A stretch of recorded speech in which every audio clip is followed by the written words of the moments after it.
Greg Popovich and his Spurs taking on the Celtics. Spurs trailing by 4 in the third. LaMarcus Aldridge, little turnaround jumper, fouled. Still in the third. Spurs up by 9. Derek White drives, kicks it out. Aldridge, again, open jumper. And Derek White has been huge for this team considering DeJounte Murray's been out. And look, with no post presence inside with Aaron Bain, LaMarcus Aldridge had a field day. All right, let's keep on moving. Aldridge, 12 points in the third, finished with 32 points in the game. Spurs outscored the Celtics by 16 in the third. Pop is so excited there, right? Spurs lead by 10. Kyrie Irving misses a three here, then fighting for the ball, gets elbowed in the face. So he's taken down, gets hit so hard in the face, and is basically just down on the ground. But take a listen to what he had to say in the post-game about the injury. Smacked the out of me. Excuse my language. Just caught me on a bad. He's caught me pretty good. How concerned do you think the Celtics are?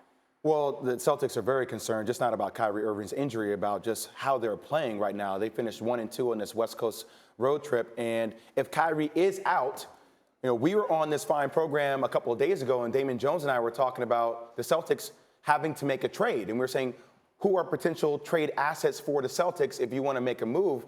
Could that be Terry Rozier? Can that be Jaylen Brown? Well, now if Kyrie Irving's out for a couple of days, guess who gets a chance to showcase his skill set? Terry Rozier. And that's what you can use to leverage for a potential trade. But do they have to make a trade? Or should Brad Stevens be able to make this thing work? I know it's a chemistry experiment, but they've got a lot of talent on this roster. I agree. Gordon Hayward last night had a donut, played 22 minutes. He actually needs to play in order to get back to that form he was before. And I think for Brad, you have so many guys that can play, it's hard to set roles. And the ball, I love Kyrie. Kyrie's incredible. But the ball kind of sticks to Kyrie. Even though he had 8 assists last night, people become stagnant offensively and they watch Kyrie do their thing. So how are you surrounding Kyrie with the best potential assets in order to help this team win a championship? With Brad, though, let's focus in on him for a bit. Everyone had labeled him as the next great coach. And maybe that was a bit premature when we're seeing now that he's got a lot of talent at his disposal and they have somewhat underachieved. Well, sometimes less is more. And I still think Brad Stevens is a genius of a coach. I'm not going to knock him because he's trying to fit in all these different egos. But think about what happened last year. Jason Tatum was a completely different player. Jaylen Brown, completely different player.